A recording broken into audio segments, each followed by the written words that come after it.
كتير مننا بيعدي عليه الموقف ده. الواحد ياخد القرار الصعب ويقول خلاص هركن الموبايل على جنب شوية، بس فجأة يلاقي نفسه في فراغ رهيب. طب أعمل إيه دلوقتي؟ والنتيجة بيرجع للموبايل تاني. لو السيناريو ده بيتكرر معاك اطمن، أنت مش لوحدك. النهاردة بقى هنشوف مع بعض 19 حاجة ممتعة ومفيدة جدا نقدر نعملها بعيد عن الشاشة دي. خلينا نبدأ بأول مجموعة أفكار، ودي هنركز فيها على تغذية العقل والروح. يعني إزاي ممكن نشحن طاقتنا وعالمنا الداخلي أول ما نقفل الشاشة دي. عندنا شوية حاجات متنوعة جدا هنا، يعني ممكن نتمشى شوية، نقرأ كتاب، نكتب في يومياتنا، أو ودي فكرة غريبة شوية إننا ما نعملش أي حاجة خالص. والله زي ما بقولك كده. أو ممكن نسترجع ذكرياتنا القديمة، أو نحفظ قرآن. يلا بينا نمسك كل واحدة ونتكلم عنها بالتفصيل.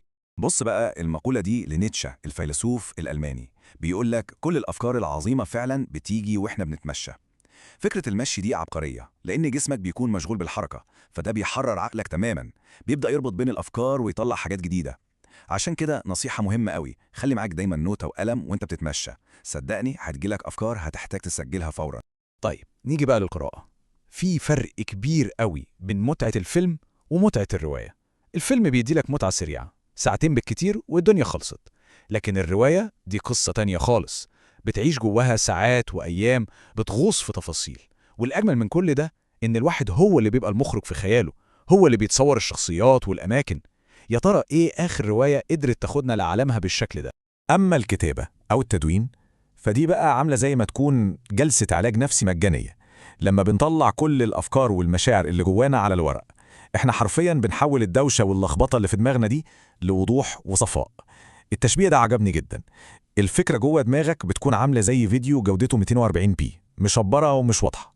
أول ما تكتبها على الورق بتتحول فجأة الفيديو 4K، كل حاجة بتبقى كريستال كلير. تمام كده، خلصنا كلام عن العقل والروح. تعالوا بقى للجزء التاني. الجزء ده عن إننا نرجع نتصل تاني بالعالم الحقيقي اللي حوالينا، ونستمتع بالحاجات المادية الملموسة.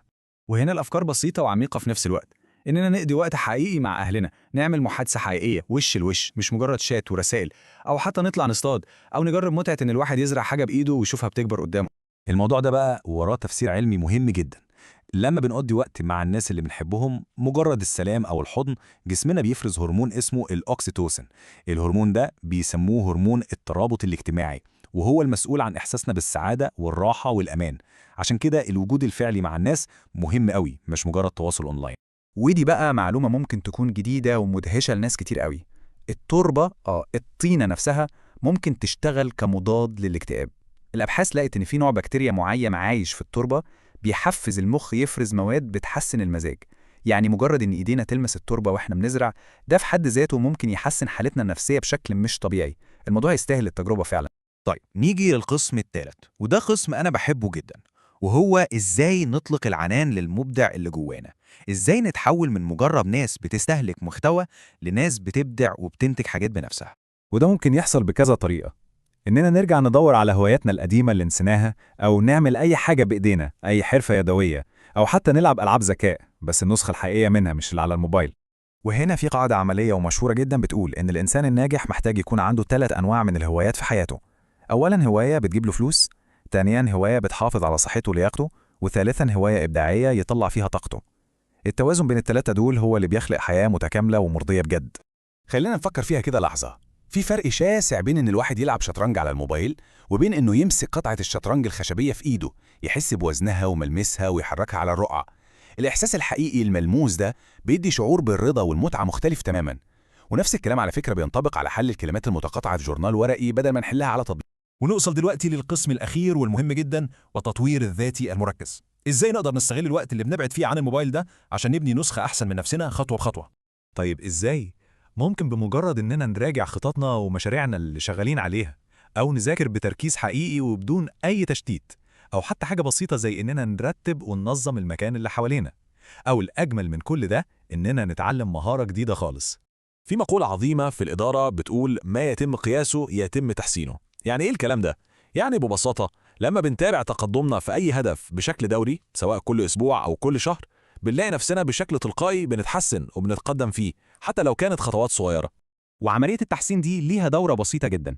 بنخطط، وبعدين ننفذ، وبعدين نراجع اللي عملناه، وعلى أساس المراجعة دي بنحسن. لو خصصنا ساعة واحدة بس كل أسبوع بعيد عن أي شاشات عشان نراجع فيها مشاريعنا وأهدافنا، ده لوحده ممكن يفرق معانا جدا ويخلينا نطلع بأفكار ونتائج قوية قوي. وخلينا دايما فاكرين إن كل مهارة جديدة بنتعلمها هي بالظبط زي ما نكون بنضيف أداة جديدة لصندوق العدة الشخصي بتاعنا، وكل ما الصندوق ده يبقى مليان أدوات أكتر كل ما قيمة الشخص بتزيد، سواء في سوق العمل أو في حياته عموما. وفي الآخر الخلاصة كلها مش إننا بس نسيب الموبايل ونحاربه، لأ، الهدف الأكبر والأعمق هو إننا نبني حياة حقيقية ممتعة ومرضية لدرجة إننا أصلا ما بقاش محتاجين نهرب منها للموبايل. وهنا بتيجي فكرة الباكت ليست أو قائمة الأهداف والأحلام. دي ببساطة شديدة قايمة بكل التجارب اللي نفسنا نعيشها والحاجات اللي نفسنا نحققها. في حقيقة مهمة قوي الدراسات أثبتتها، إن أغلب الناس في نهاية حياتهم بيندموا على الحاجات اللي ما عملوهاش أكتر بكتير قوي من ندمهم على حاجات عملوها وفشلوا فيها. فالسؤال اللي محتاجين كلنا نسيبه مع نفسنا هو: يا ترى إيه أول تجربة جديدة هنخلقها لنفسنا بعيد عن الشاشات؟ إيه أول خطوة حقيقية هناخدها عشان نبني الحياة اللي بنحلم بيها دي؟